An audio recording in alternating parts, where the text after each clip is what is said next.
What's up, guys? Good to see you again. Feels like it's been, what, 24 hours.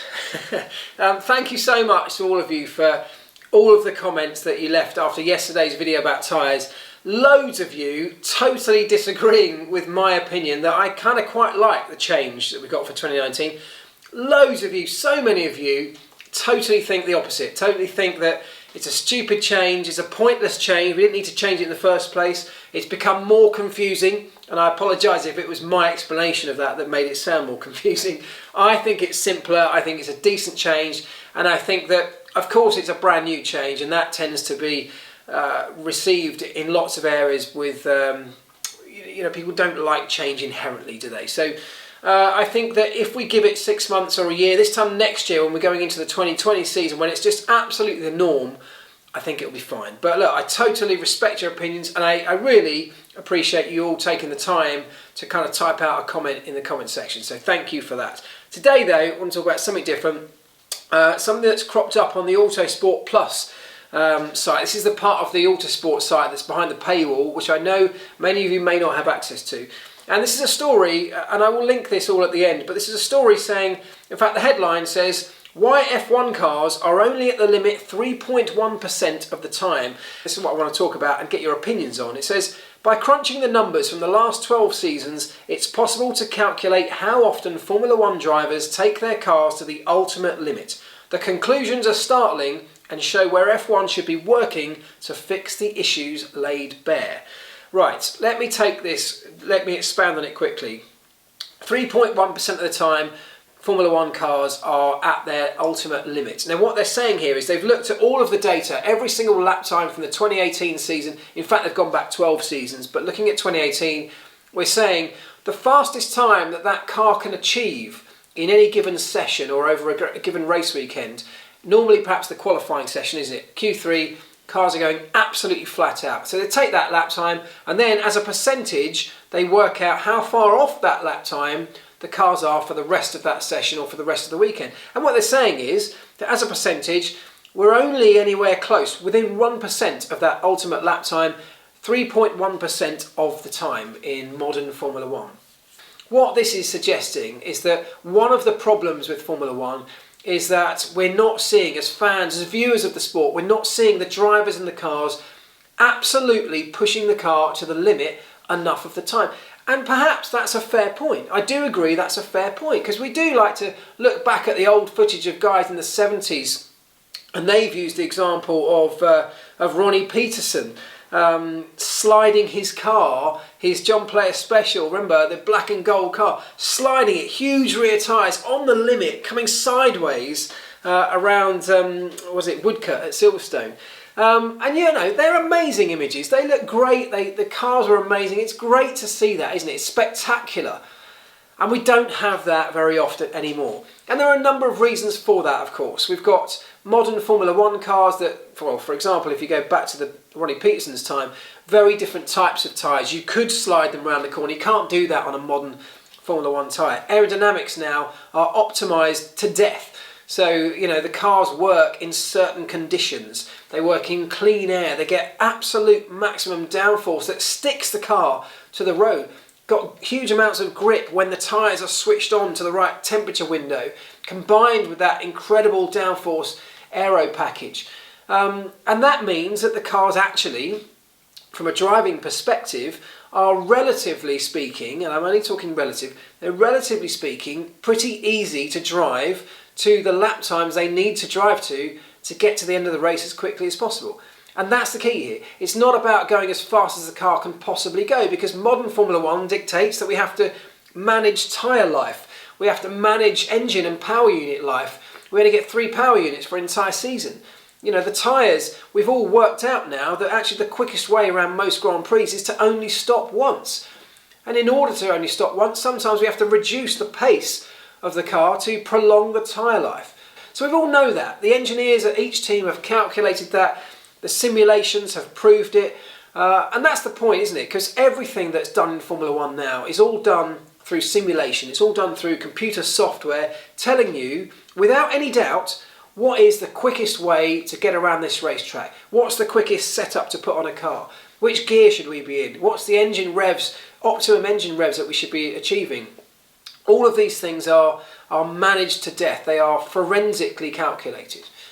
Not like the old days of the 70s, where it's a bit more kind of stick your finger out the window up in the air and see if the wind was blowing in a certain direction, or look up in the sky to see if it was going to rain. We don't do that anymore. We turn to the computer. And that means that everything's engineered down to this absolute fine line. So to get a car around a racetrack quickly, it's not, and certainly between lights and flag, it's not about taking the car to its absolute performance limit. And that is what the article is suggesting is the problem. We want to see as fans, drivers struggling, battling with their cars at the limit. And that's what we want to see regularly. So how do we achieve that? Can we achieve that? You know, is this article right? Is that something that Formula One should be addressing? For me, yeah, of course it is. Of course we want to see drivers and cars at the limit and beyond that limit, making mistakes because they have to get so close to that limit. If you're backing off from the limit by, 10% for most of the time, you're nowhere near the limit, so you're nowhere near making mistakes. That's why we hardly see any of them anymore. So if we can get the cars and the drivers back towards the limit, we'll get mistakes happening, which means we get upset in the order. We get a bit of randomness when it comes to racing. And that's surely one of the things we all want to see. So how do we do that? Well, for me, and this is where I kind of take some disagreement with the article, it's not about making a modern Formula One car in its current state allowing drivers to push. It's not a case of just giving them more engines and saying, right, there you go for it. You can push faster. It's not just about that for me, because the cars will still be engineered to this absolute fine line where there's only one line around the corner. There's only one way to get around a racetrack quickly. And I did a video on this last year, which was another one of these kind of Marmite videos that kind of split opinion, because I said in that video that I thought one really sensible way of looking at the future of Formula One was standardising aero packages. And the reason I said that, and don't get me wrong, I'm an engineer. I've been involved in Formula One for years because I love engineering. I don't want to see innovation taken out of Formula One, but I do want to see innovation being put into the right areas. So for me, aero, it's a black art, isn't it, aerodynamics? We all see the cars pretty much look like each other, without delving in with a magnifying glass. They're pretty much the same shape. The rules are so prescriptive, and even more so in 2019. So why not go with a standardised aero package that we can control? As fans, we can't really see the effects of these complex aero packages that every team spends millions and millions and millions of dollars developing. Almost so much time in wind tunnels and CFD developing the tiny little flick-ups and flaps that we see all around an F1 car. We can't see exactly what that's doing. Unless you put that car in a wind tunnel, blow smoke over it, you can't see exactly where the airflow is being channeled. Some of us understand it, some of us know it, but we can't describe that to viewers if we're commentating on the sport. So if we standardise that, we first of all reduce a huge amount of spend in aero that we can then put into other areas of technology. And I do want to see that. I want to see us investing in other areas of technology, making Formula One brilliant and world leaders in other areas. Maybe it's software, maybe it's computer electronics, maybe it's mechanical suspension systems, materials, who knows? It could be anything. There's an open book there. But as well as reducing that spend on aero, we introduce something that we can control as an organising body. So if we say that we want to control the wake, the turbulent wake coming out the back of a Formula One car, well, we can absolutely do that because we can design the package that every car's running on. If we say we want to close up the racing because we don't want cars to be disturbed or upset by the preceding car's aerodynamic wake, we can absolutely engineer that. We can engineer the front wings that don't necessarily rely so much on a clean stream of air in front of them. We can absolutely manage everything about an aero package if it's controlled, if it's standardised. Some of you won't agree with that, I absolutely get it. But that's one area, and the other area for me is absolutely back towards tyres. If we give the teams low grip tyres, which means that essentially we're lowering the performance limit, the traction limit, aren't we, on every car, well then it's easier to get a driver and a team to push towards that limit because the limit's lower. The reason I did that video last year about standardising aero was looking at Formula E, which is where they do exactly that. They have a standard aero package. They have incredibly low grip tyres. We could easily make a Formula E car go probably 3 seconds a lap quicker if we gave it some proper slick racing sticky tyres, but we don't want to do that because the benefits of what Formula E has in terms of its low grip characteristics means that the drivers are always fighting, they're always at the limit and over the limit, they're making mistakes. We see wheel-to-wheel action because there's not just one finite line around a racetrack.